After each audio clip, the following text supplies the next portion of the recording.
Well, y'all, ladies and gentlemen, biology just walked into the Supreme Court wearing cleats, and apparently the justices, they finally remembered what everybody's grandmama's been telling us, what everybody already knew. What'd you think? Boys are boys, and girls are girls, and no amount of pronouns or paperwork, puberty blockers, TikTok therapy, rainbow colored emotional blackmail is going to change the fact that female sports were created for females. Can we just celebrate that, you guys? Today, the Supreme Court ruled in favor of Idaho and West Virginia. There are these laws that are now banning biological males from competing in girls and women's sports. And let me tell you something, okay, you guys, this is a major win for girls. It is a major win for parents, for common sense, and for every female athlete who's been told that you got to go on over there and sit down and shut up and hand your trophy to Dylan wearing a sports bra. Well, the Supreme Court said, no, ma'am, not today. So what I want to talk about is this breaking news out of the Supreme Court. Y'all, they've ruled in favor of Idaho and West Virginia. And now the laws protect girls and women's sports from biological men competing in the female athletic categories. Now, first, let me bring you up to speed, because this is one of those moments where you've got the legal issue and the cultural issue and the political issue, and then there's a biblical issue. All of it collides into one big I told you so moment, and I am happy about it. So, first things first, according to early Supreme Court reporting, the Supreme Court held that these state laws do not violate Title IX, and the conservative majority on the court also rejected the argument that these laws violate the Equal Protection Clause. So basically, in plain English, states are now allowed to say, look, girls' sports are for girls and women's sports are for women. Female athletic opportunities belong to the obvious female athletes. And I know somewhere right now, there is a DEI consultant that just fell to the floor, grabbed his or her chest, clutched her lanyard, and asked for a whole mental health day just so they can go and cope with this news. But hey, this is where we are. So y'all just gonna have to deal with it. So let's take a look at the news clip. So now the U.S. Supreme Court has ruled in favor of Idaho and West Virginia laws, these are state laws now, that ban transgender athletes from participating on female sports teams. So the challenges against those laws have now prevailed. Don't know what the breakdown was. Some thought it might be 9-0. Others were suggesting 7-2.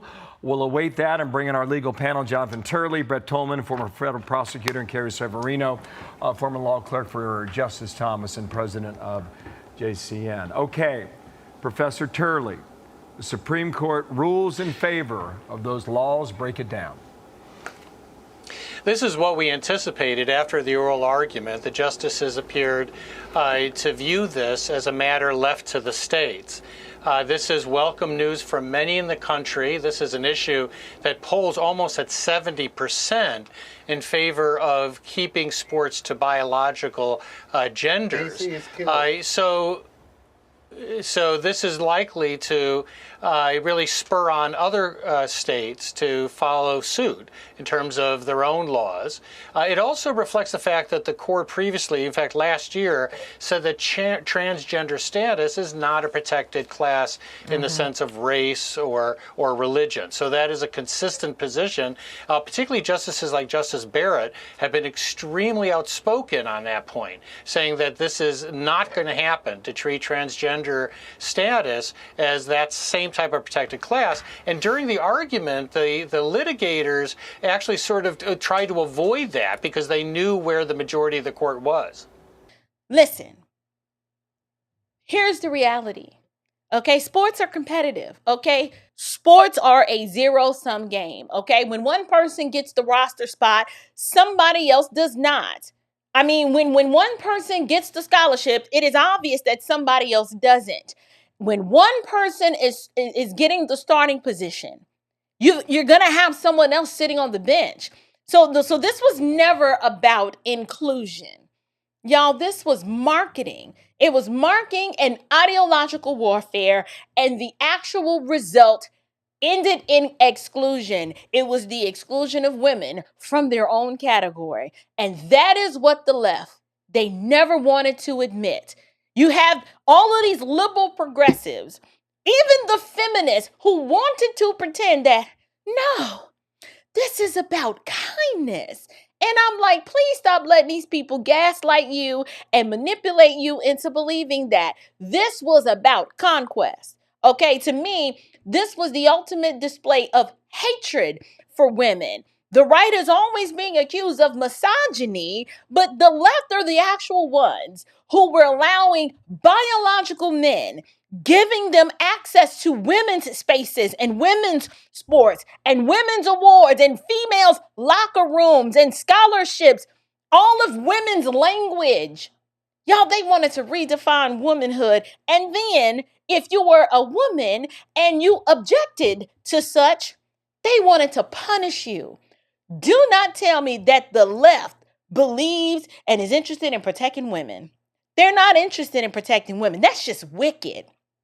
And so let's go ahead and talk about Title IX, because that is the crux of all of this. Title IX was passed to protect women and girls from discrimination in education, including athletics. That was the original intent of the section of the law.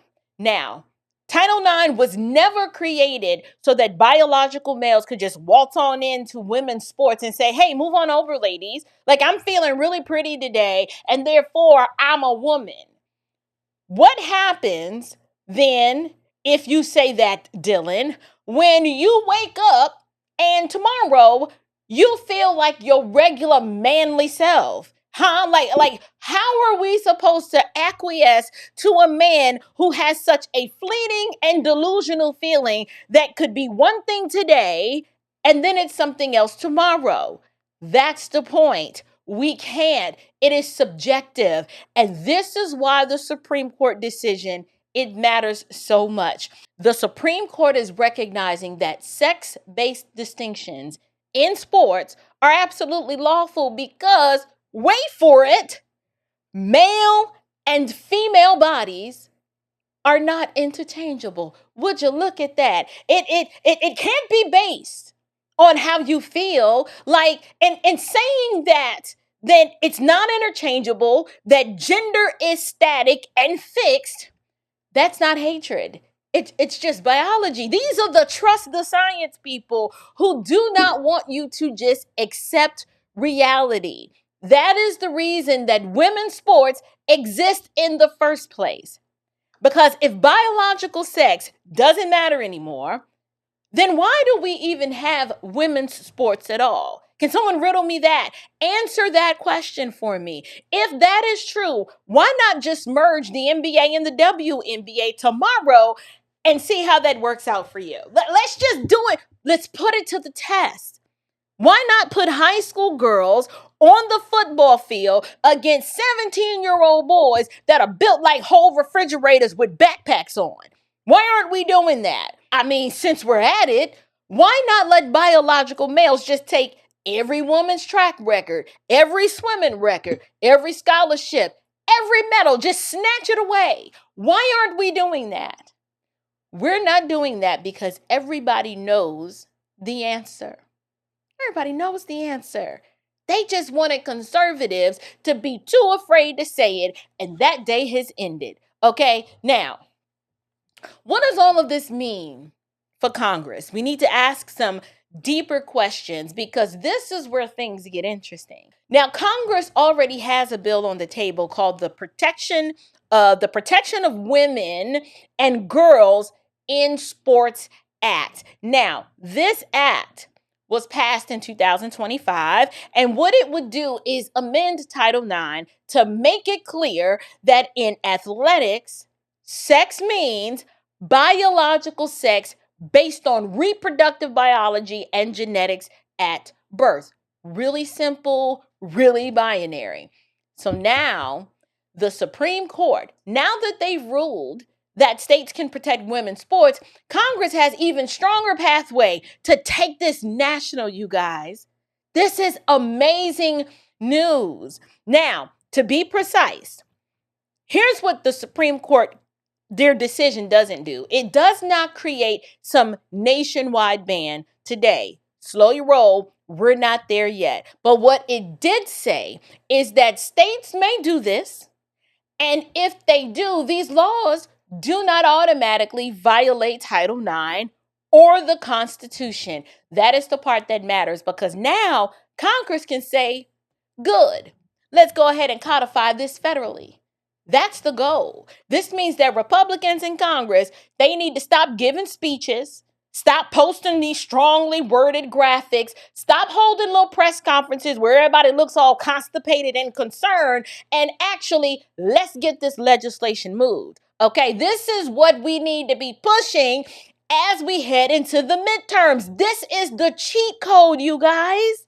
Y'all need to force these Democrats to pick a side, push their backs up against the wall, tell them either you are for women or you are against women in favor of trans delusion. It's really that simple, because let's be clear.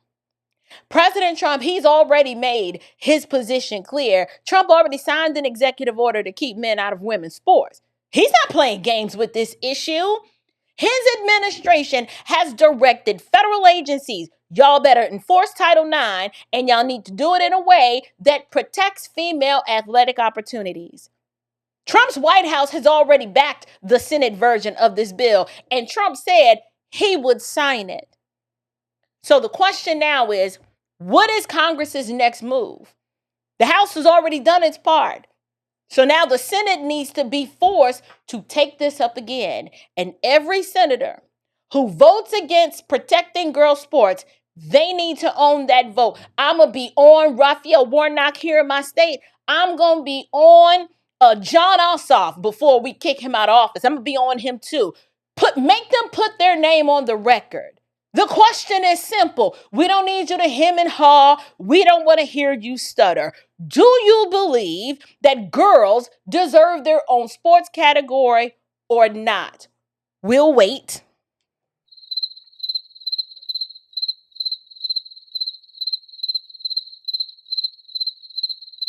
That's the question that we want the answer to. Do you believe women's scholarships should be protected or not? Do you believe that a 14-year-old girl should have to stand in a locker room with some hairy bison-backed biological man because some adult bureaucrat somewhere is too afraid of being called names on MSN Now or not?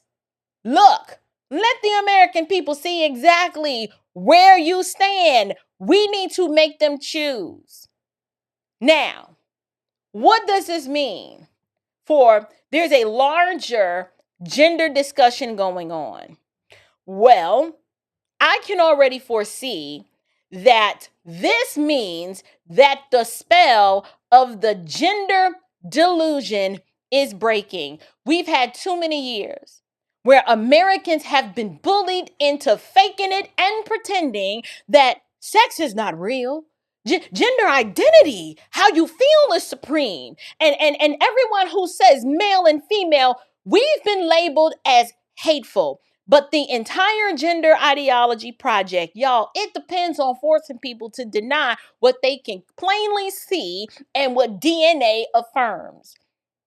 I stand on the side of truth. When I read Genesis 1:27 that says, so God created man in his own image. In the image of God, he created him, male and female. He created them. Male and female is not a social construct. It should not make you crash out. It is simply a created reality. And so when you live in a culture that is so rebellious that it rebels against God's created order, It does not become more compassionate to side with the delusion. It becomes more confused, more coercive, and more cruel to tell people who were made in the image of God that your gender is fluid, and if you feel, you can just change it. Lying to people is doing what Romans 1:25 says, meaning you exchange the truth about what God has said for a lie. And now you're worshiping and serving the creature rather than the creator. That is what we are witnessing right now. We're watching an entire society worship self, my feelings, how I identify today, because tomorrow could be something different, my truth, my body, my pronouns, my reality. Here is the truth, though. Reality does not bend because you are emotionally attached to a lie. And people who love you enough to tell you what is true. We're not just going to tell you what makes you feel good. And this is the issue that has become so politically explosive. Because parents know that this is nonsense. And we are out here tired of pretending. There are liberals who are like, look, y'all done took this mess too darn far, okay? Female athletes, they're the same way. They know that this is nonsense. The coaches know it. There are Democrats who are like, I was with y'all till y'all went this way. We know this is nonsense. But sadly, you have too many people. They're trapped inside a party that has made radical gender ideology one of its sacraments because it's the freak nasty Diddycrat donors that are controlling the purse strings.